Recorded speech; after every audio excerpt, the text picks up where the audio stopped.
بسم الله الرحمن الرحیم. السلام علیکم ورحمۃ الله وبرکاتہ. د لقمان حکیم صاحب یو ښکلې کیسه درته وړاندې کوم.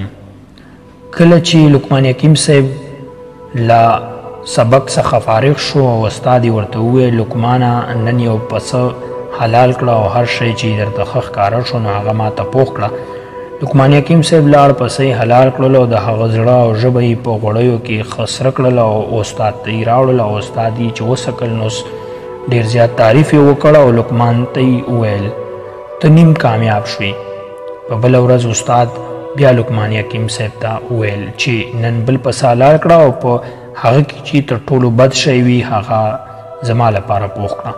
لقمان حکیم صاحب هم لاړ بل پسې حلال کړلو او د تیر ځل غوندې یوازې زړه او ژبه راواخیستل خو دا ځل یې په داسې ډول داسې پاخه کړل چې ژبه یې خوږه پخه کړله او خو له زړه سره یې مرچ مسالې ګډ کړل او ښه یې تریخ کړل. بیا یې خوږه ژبه او تریخ زړه سره ګډ کړل او د استاد مخې ته یې کېښودل. استاد یې چې تریسکه وکړله خوند یې ورنه کړ او له لقمان حکیم صاحب نه پوښتنه وکړه لقمان نه دا نن دې څه پخ کړي؟ لقمان حکیم صاحب وویل استاد هماغه زړه او ژبه مې پخ کړي دي خو سره موافق نه دي. استاد یې چې د شاګرد ذکرتیا ولیدله او د ده زړورتوب یې ولیدل ورته یې وویل لقمانه ته نن پوره کامیاب شوې. څومره پر ځای او ډېره ښکلې کیسه وه.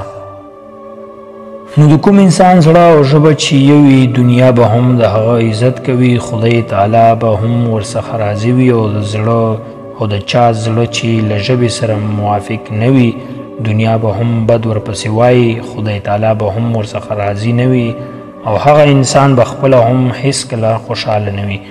کومو دغه چې کومه کیسه ده دا مو که چېرته اورېدلې وي نو کمنټ کې ولیکئ چې دا مو واورېده. د الله په امان.